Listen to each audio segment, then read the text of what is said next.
समय ही धन है और समय ही सब कुछ है। Time is precious. एक स्टूडेंट हो या एक बिजनेसमैन हो या फिर चाहे हमारी रोज़मर्रा की ज़िंदगी हो, हम सभी को समय के अनुसार चलना पड़ता है। लेकिन समय के महत्व को लोग अक्सर समय के बीत जाने पर समझते हैं। एक छोटी सी कहानी है। एक सुंदर वन था। उस वन में एक ज्ञानी साधु अपना आश्रम बनाकर रहते थे। वे साधु एक सर्वश्रेष्ठ शिक्षक थे, इसलिए ज्ञान प्राप्ति की इच्छा में दूर दूर से छात्र उनके पास आया करते थे और उनके साथ आश्रम में ही रहकर शिक्षा प्राप्त किया करते थे। आश्रम में रहकर शिक्षा प्राप्त करने वाले छात्रों की संख्या बहुत थी, पर उनमें से एक छात्र बहुत आलसी था। उसे समय व्यर्थ गंवाने और आज का काम कल पर टालने की बुरी आदत थी। जब भी उससे कोई काम करने को कहता तो वह बोलता, थोड़ी देर बाद करूंगा।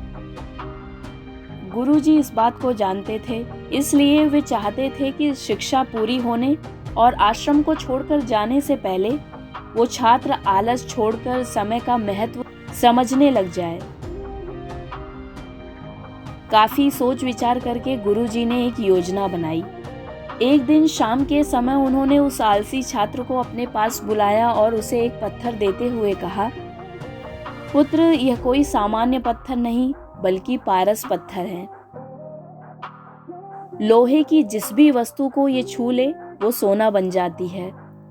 मैं तुमसे बहुत प्रसन्न हूँ, इसलिए 2 दिन के लिए ये पारस पत्थर तुम्हें दे रहा हूँ। इन 2 दिनों में मैं आश्रम में नहीं रहूंगा। पड़ोस के गांव में मेरे एक मित्र रहते हैं।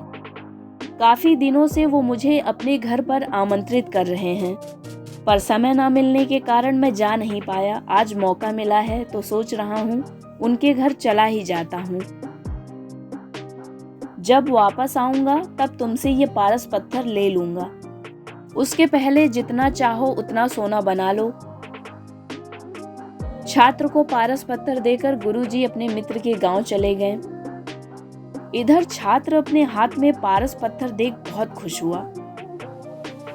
उसने सोचा कि इसके द्वारा मैं इतना सोना बना लूंगा कि मुझे जीवन भर काम करने की जरूरत नहीं रहेगी और मैं आनंद पूर्वक अपना जीवन व्यतीत कर पाऊंगा। उसके पास 2 दिन थे। उसने सोचा कि अभी तो पूरे 2 दिन शेष हैं। चीजों को सोने में बदलने में कितनी देर लगेगी। ऐसा करता हूँ कि एक दिन आराम कर लेता हूँ। अगले पूरे दिन सोना बनाता रहूंगा। इस तरह एक दिन उसने आराम करने में बिता दिया।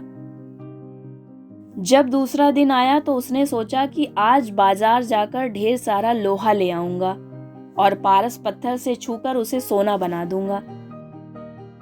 लेकिन इस काम में अधिक समय नहीं लगेगा, इसलिए पहले भरपेट भोजन करता हूँ, फिर सोना बनाने में लग जाऊंगा। भरपेट भोजन करते ही उसे नींद आने लगी। ऐसे में उसने सोचा कि अभी मेरे पास शाम तक का समय है, कुछ देर सो लेता हूँ। जागने के बाद सोना बनाने का काम कर लूंगा। फिर क्या, वो गहरी नींद में सो गया। जब उसकी नींद खुली तो सूर्य अस्त हो चुका था और 2 दिन का समय पूरा हो चुका था। गुरुजी अपने मित्र के घर से आश्रम लौट आए थे और उसके सामने खड़े थे। गुरुजी ने कहा, पुत्र, सूर्यास्त के साथ ही 2 दिन पूरे हो चुके हैं। तुम मुझे वो पारस पत्थर वापस कर दो। अपने आलस के कारण तुमने समय का सदुपयोग नहीं किया। छात्र क्या करता, आलस के कारण उसने अमूल्य समय व्यर्थ गंवा दिया था और साथ ही धन कमाने का एक अच्छा अवसर भी। उसे अपनी गलती का एहसास हो चुका था और समय का महत्व भी समझ आ गया था। उसे बहुत पछतावा हो रहा था। उसने उसी पल निश्चय किया कि अब से वो कभी आलस नहीं करेगा। दोस्तों, अगर जीवन में उन्नति करना है, सफलता हासिल करना चाहते हैं, तो आज का काम कल पर टालने की आदत छोड़ दें। समय बहुत अमूल्य है, इसे व्यर्थ ना गंवाएं। क्योंकि एक बार हाथ से निकल जाने के बाद समय कभी दोबारा वापस नहीं आता। ये कहानी अगर आपको अच्छी लगी हो तो चैनल को लाइक, शेयर और सब्सक्राइब कीजिए ताकि आने वाली कहानियों को आप सुन सकें।